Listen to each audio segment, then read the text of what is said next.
that the Holy Prophet Muhammad sallallahu alaihi wasallam was mentioned by name in the Bible.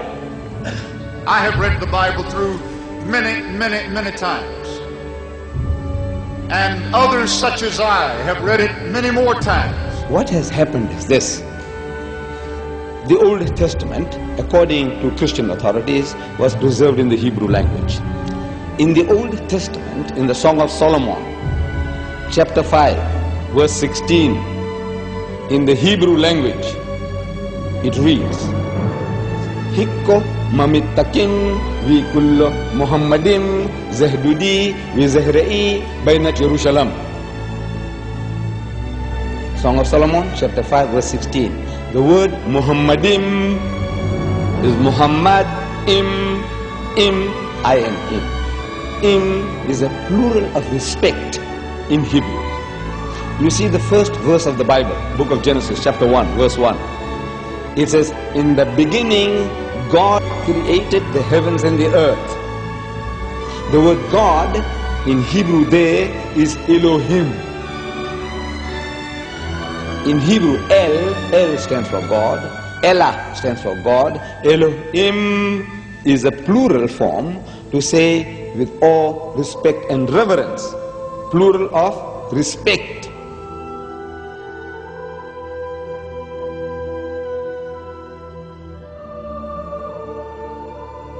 The word is there in the Hebrew language.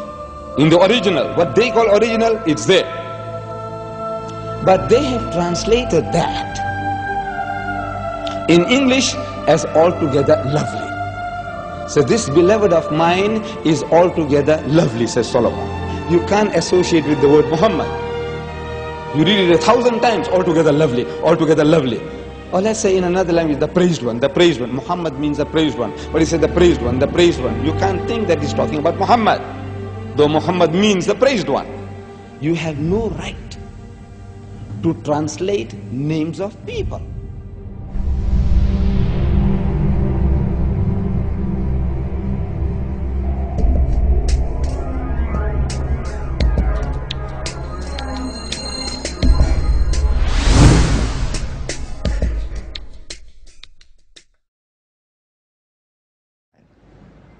إذ قالت الملائكة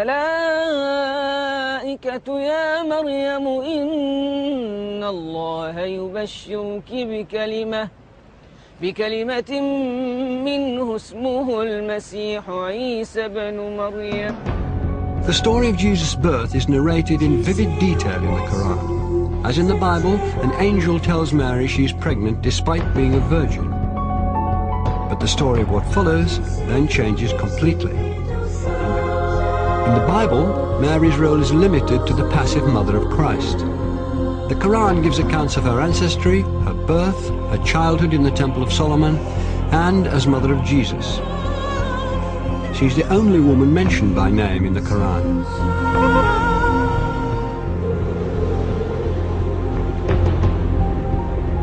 The ability to talk as a newborn child is one of many miracles not recorded in the biblical account of Christ's life. We have more sayings in the Islamic tradition about Jesus than you'll find in the Gospels themselves. So there is a possibility that other things did happen. There were many Gospels around that didn't all make it into the New Testament. And the Church tried to limit the number of Gospels. In the Christian narrative, the most central and fundamental point of Christianity is the death and resurrection of Jesus Christ. Well, Islam basically denies that. وقولهم إنا قتلنا المسيح عيسى بن مريم رسول الله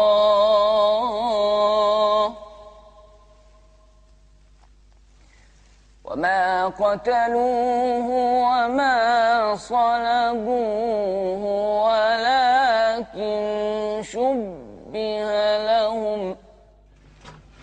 To find the story of Christ's crucifixion and resurrection being changed is too much for some Christians. J. Smith is an evangelical Christian who spent 25 years studying Islam. His he's dedicated to disproving the Quran's version of Jesus' last day on earth. If Jesus were to come down to Speaker's Corner, I would imagine he'd get up on the ladder like I'm going to get up on the ladder. And what he would say to Muslims specifically is, he would probably confront them with what they've done to him. What their scriptures have done to him, not them personally, what their scriptures have done to him by taking away his divinity, by also suggesting that the greatest act of history, the most sacrificial act that anybody has done, to die for mankind, God himself to die for that which he has created, has completely been eradicated, has completely been thrown out of their scriptures. The essence of Islam is submission to the absolute, to the divine. And that's where salvation lies, in submission to the divine, or at least a recognition of the divine. In Christianity, salvation lies through the acceptance of the blood of the Lamb. That is a completely different narrative than the Quran is giving. Who's right? Well, the Quran says, you make your choice here, and I'm going to let you know in the next world. In the Quran it says that on the Day of Judgment, God will actually ask Jesus Christ, did you tell the people that you were God? And Jesus says, you know what I said, you see everything I say and do. I would never say that. Glory to you, transcendent are you. I would never say that. I have no right to say that. Why aren't you Muslim? Why aren't I? I'm a Jew. You're a Jew? Oh, I was previously Christian. For Christians to believe that Jesus was God in human form is absolutely fundamental, because it means that God understands us. God isn't some distant deity living in the glory of heaven. He can understand what it's like to be in pain, to be betrayed, to be hurt, to be bruised, to be bullied. God understands our situation. If Jesus was God, then who was supporting the world while he was supposed to be dead? Or if he was God, then who was he praying to? 3 books! What doesn't work is that God has family. I can't believe that Mary can give birth to God. For God to be God, he has to be the creator and not become part of creation.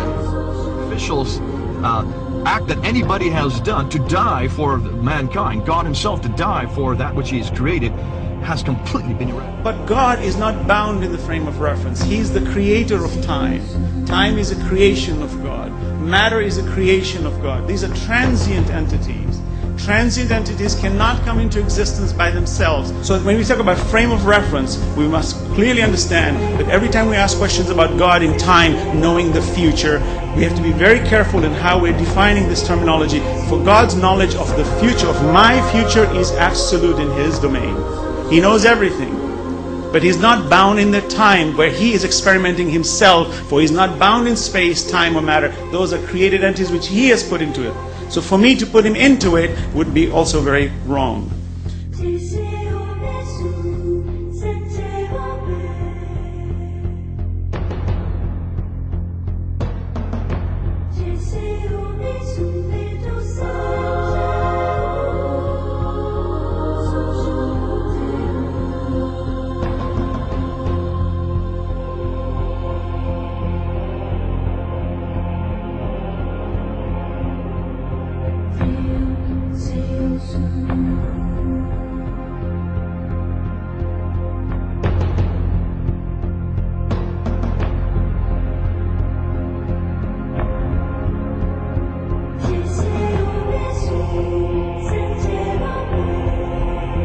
Prophet Adam was created from no female and no male. Eve was created from one male and no female. Jesus was created from one female and no male. And all of us have been created from one male and one female. These are 4 examples for us to benefit from, to understand the divinity of our Creator.